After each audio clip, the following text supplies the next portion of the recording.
नमस्कार। आप देख रहे हैं शिक्षा बाई आकांक्षा। मैं हूं आपके साथ आकांक्षा वर्मा। तो चलिए शुरुआत करते हैं आज की कहानी की, जिसका शीर्षक है कालू भालू और खरगोश।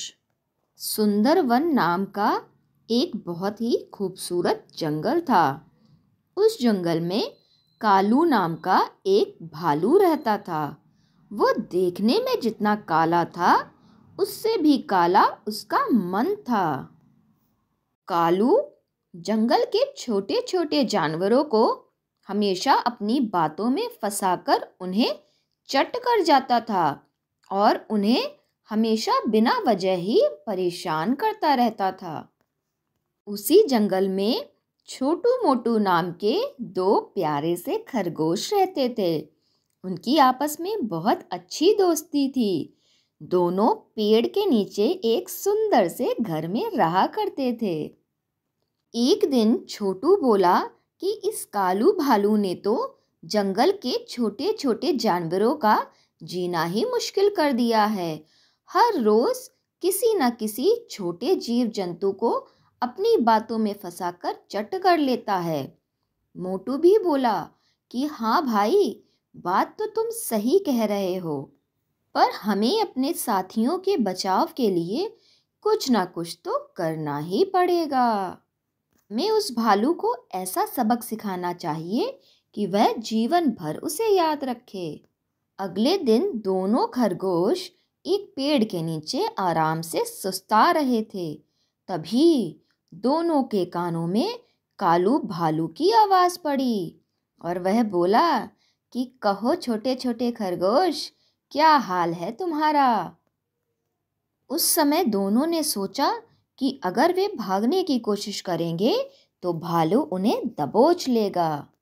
इसीलिए वे दोनों बातें बनाते हुए बोले कि अरे कालू दादा, तुम यहाँ घूम रहे हो, जंगल में आए उस विचित्र जीव को देखने नहीं गए। कौन सा विचित्र जीव? भालू आश्चर्य से बोला। और नहीं तो क्या, जंगल के कोने वाली गुफा में आज एक विचित्र जीव आया है। पता है, उसका मुंह शेर जैसा है, उसके हाथ बंदर जैसे हैं और उसका शरीर तो सांप जैसा है। भालू बोला, अच्छा, तो मैं भी उस जीव को देखने अवश्य जाऊंगा। और वह मुड़कर गुफा की तरफ चल पड़ा। इसी समय छोटू चिल्लाकर बोला, कालू दादा, याद है ना, उस जीव का मुंह शेर जैसा है, देखकर डर मत जाना। भालू भी अकड़ दिखाते हुए बोला, होगा अपनी गुफा का शेर, मैं नहीं डरता किसी से।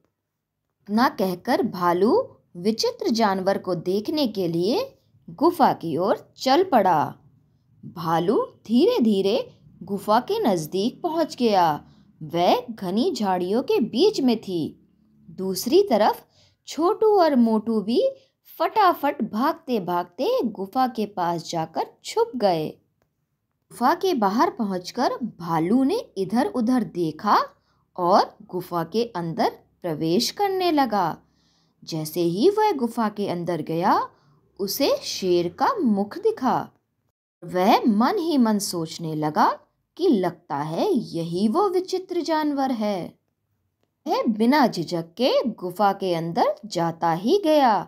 थोड़ी देर बाद कालू भालू गुफा से चिल्लाते हुए, गिरते पड़ते, जख्मी हालत में बाहर आया। बाहर आने पर छोटू मोटू ने भी हंसते हुए पूछा, क्यों कालू दादा, देख लिया विचित्र जानवर? अब तक तो तुम ही छोटे छोटे जानवरों को बातों में फंसाकर मार देते थे। आज तुम ही बातों के जाल में फंस गए ना कालू दादा। कालू भालू की दोनों टांगे इतनी बुरी तरह जख्मी हुई थी कि वह ठीक से चल भी नहीं पा रहा था। दरअसल जंगल की उस गुफा में कुछ ही समय पहले एक शेर रहने आया था और कालू भालू को भी इस बारे में कुछ पता नहीं था। उसी का लाभ उठाकर छोटू मोटू खरगोश ने उस भालू को अच्छे से सबक सिखा दिया।